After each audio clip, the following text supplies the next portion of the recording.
जय हिंद, नमस्कार प्यारे साथियों। मैं राहुल कुमार आपका स्वागत करता हूं Vidyasagar GK GS YouTube channel पर। प्यारे साथियों, आज के इस वीडियो में हम बिहार कार्यालय परिचारी परीक्षा 2026 में जितने भी छात्र छात्राएं एग्ज़ाम्स देने वाले हैं वो इस वीडियो को पूरा ज़रूर देखिएगा और अंत में अपना स्कोर कमेंट बॉक्स में ज़रूर लिख दीजिएगा। ठीक है, तो चलिए इस शानदार सेशन को देखते हैं।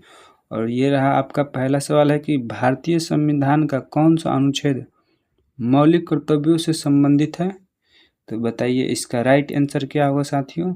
तो मौलिक कर्तव्यों से कौन सा अनुच्छेद, इसका राइट आंसर ऑप्शन बी अनुच्छेद 51 के ए इसका सही उत्तर होगा। ठीक है दोस्तों, चलते हैं अगला सवाल संख्या 2 आपके सामने है।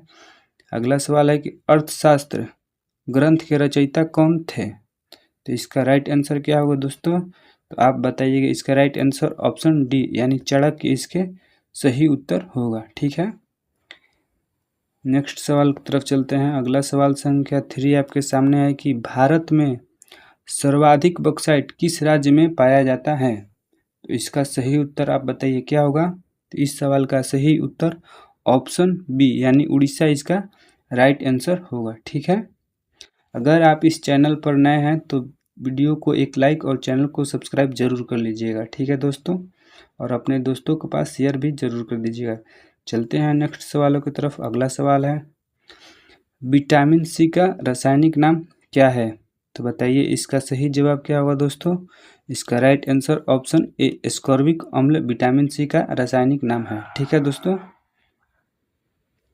अगला सवाल संख्या 5 आपके सामने रहा। अगला सवाल है कि संविधान सभा के अस्थायी अध्यक्ष कौन थे। तो इसका राइट आंसर क्या होगा आप बताइए।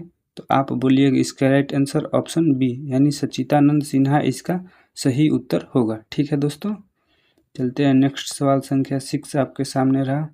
यानी बताइए गोल्डन फाइबर किसे कहा जाता है। तो बताइए इसका राइट आंसर क्या होगा आप। तो इसका आप सही उत्तर बताइएगा ऑप्शन बी यानी जूट को गोल्डन फाइबर के नाम से जाना जाता है। ठीक है दोस्तों, जूट को गोल्डन फाइबर के नाम से भी जाना जाता है। ठीक है, चलते हैं नेक्स्ट सवालों की तरफ। अगला सवाल क्या है। अगला सवाल संख्या 7 है कि भारत का पहला राष्ट्रीय उद्यान कौन सा है। तो बताइए इसका सही उत्तर क्या होगा। तो आप बोलिएगा ऑप्शन सी इसका राइट आंसर होगा यानी जिम कॉर्बेट नेशनल पार्क इसका सही उत्तर होगा। ठीक है, चलते हैं नेक्स्ट सवाल संख्या 8 आपके सामने रहा। अगला सवाल है कि पानी का पीएच मान कितना होता है। तो इसका सही उत्तर क्या होगा बताइएगा। तो इसका राइट आंसर ऑप्शन सी यानी पानी का पीएच मान 7 होता है। ठीक है दोस्तों, अगला है 9 सवाल संख्या भारत छोड़ो आंदोलन किस वर्ष शुरू हुआ था।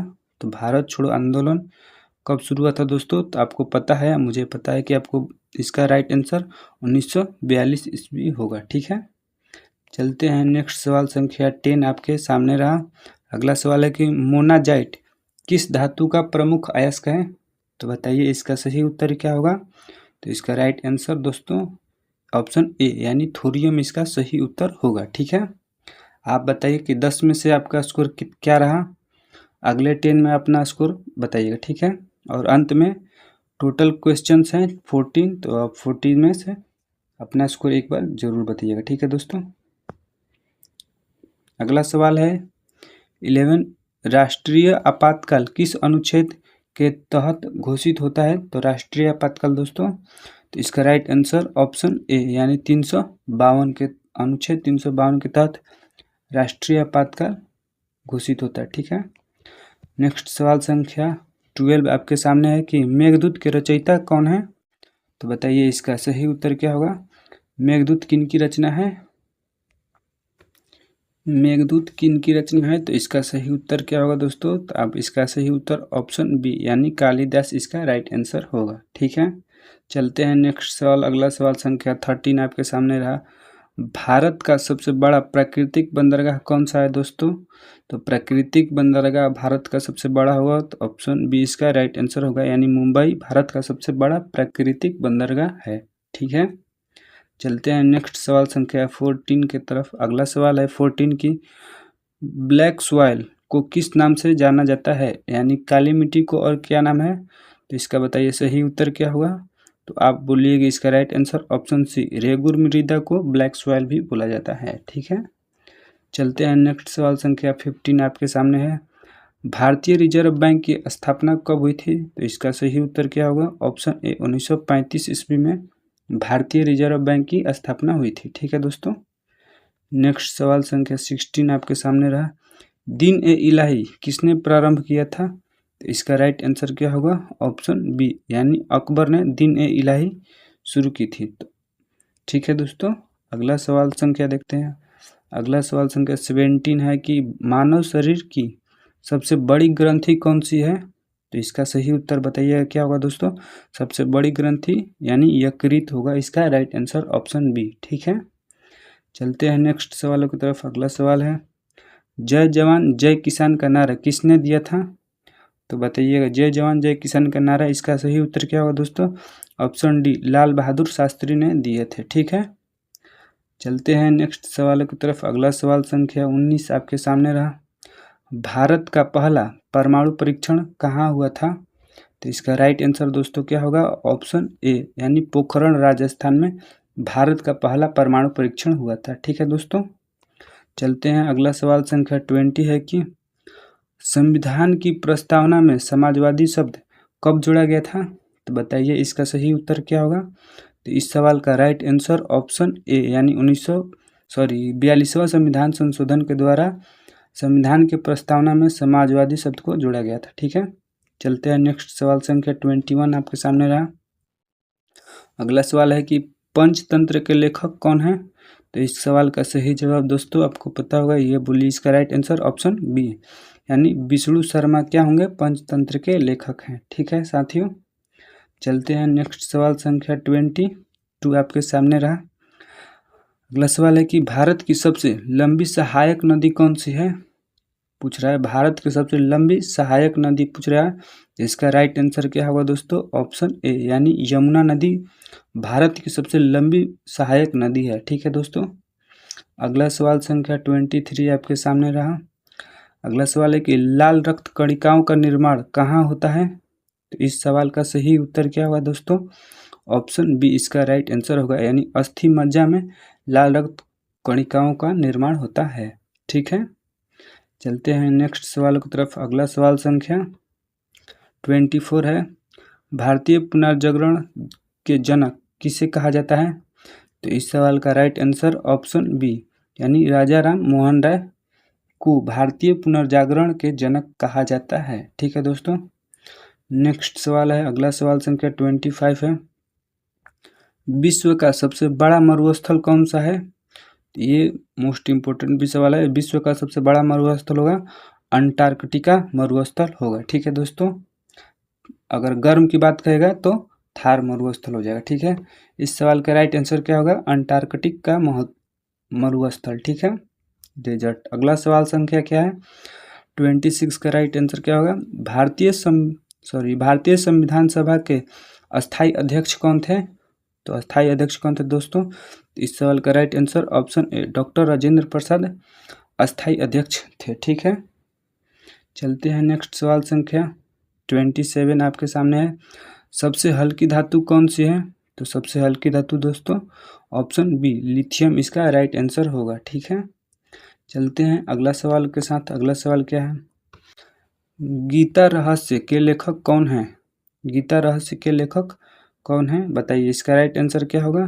तो इसका राइट आंसर ऑप्शन ए, इसका बाल गंगाधर तिलक इसका सही उत्तर होगा। ठीक है, गीता रहस्य के लेखक कौन है? तो बाल गंगाधर तिलक होंगे। ठीक है, चलिए नेक्स्ट सवाल संख्या 29 है, भारत में प्रथम पंचवर्षीय योजना कब शुरू हुई थी? तो इस सवाल का राइट आंसर क्या होगा? तो इसका सही उत्तर ऑप्शन ए, 1951 ईस्वी में भारत की प्रथम पंचवर्षीय योजना की शुरुआत हुई थी। ठीक है, चलते हैं नेक्स्ट सवाल संख्या 30 आपके सामने रहा। मानव शरीर के सबसे छोटी हड्डी कौन सी है? तो इसका सही उत्तर क्या होगा? ऑप्शन बी, यानी अस्टेपी इसका राइट आंसर होगा। ठीक है दोस्तों, चलते हैं नेक्स्ट सवाल क्या है? अगला सवाल संख्या 31 आपके सामने रहा। नीली क्रांति किससे संबंधित है? तो बताइए नीली क्रांति किससे संबंधित है? तो इसको पता होगा, वो बताएगा ऑप्शन बी, यानी मत्स्य उत्पादन से नीली क्रांति का संबंध है। ठीक है, अगर आपको वीडियो अच्छा लग रहा है तो वीडियो को एक लाइक ज़रूर कर दीजिएगा और चैनल को सब्सक्राइब। ठीक है दोस्तों, चलिए नेक्स्ट सवाल संख्या, अगला सवाल है क्या है, 32 आपके सामने रहा। भारतीय संविधान का कौन सा भाग मौलिक अधिकारों से संबंधित है? तो मौलिक अधिकार कौन सा भाग है? तो आप भाग बताइएगा, ऑप्शन बी यानी भाग 3 से संबंधित है। ठीक है दोस्तों, नेक्स्ट सवाल, अगला सवाल क्या है आपके सामने, भारत का नेपोलियन किसे कहा जाता है? तो भारत का नेपोलियन दोस्तों ऑप्शन ए यानी समुद्रगुप्त को भारत का नेपोलियन कहा जाता है। ठीक है, अगला सवाल क्या है, अगला सवाल है कि रक्त का पीएच मान लगभग कितना होता है? तो रक्त का पीएच मान लगभग 7.4 होता है। ठीक है दोस्तों, अगला सवाल क्या है, अगला सवाल संख्या 35 सामने रहा आपका, भारत का राष्ट्रीय जलीय जीव कौन सा है? तो राष्ट्रीय जलीय जीव कौन सा है दोस्तों? तो ऑप्शन बी राइट आंसर होगा, डॉल्फिन क्या होगा, भारत का राष्ट्रीय जलीय जीव है। ठीक है दोस्तों, यानी जो गंगा नदी में डॉल्फिन है वो। ठीक है, चलिए अगला सवाल संख्या 36 है, माई एक्सपेरिमेंट विथ ट्रूथ किसकी आत्मकथा है?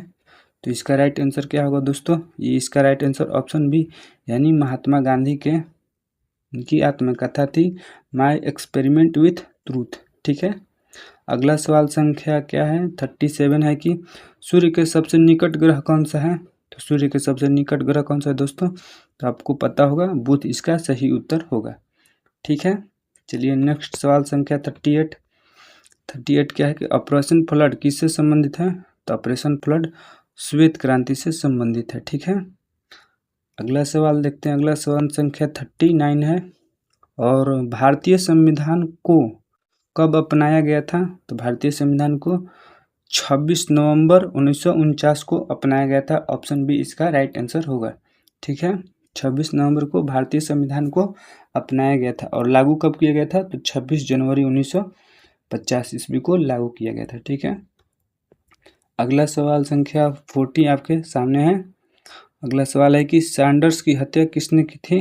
तो इसका राइट आंसर ऑप्शन ए इसका राइट आंसर होगा, भगत सिंह, राजगुरु और सुखदेव ने मिलकर सैंडर्स की हत्या की थी। ठीक है दोस्तों, चलते हैं नेक्स्ट सवाल, नेक्स्ट नहीं है कि ये वीडियो को आप लाइक कर दीजिए और चैनल को सब्सक्राइब कर दीजिए, इसके लिए आपको दिल से धन्यवाद रहेगा। तो चलिए आप इस प्यारे से शानदार सेशन को यहीं समाप्त करते हैं, तब तक के लिए अपना ख्याल रखिएगा। जय हिंद, जय भारत।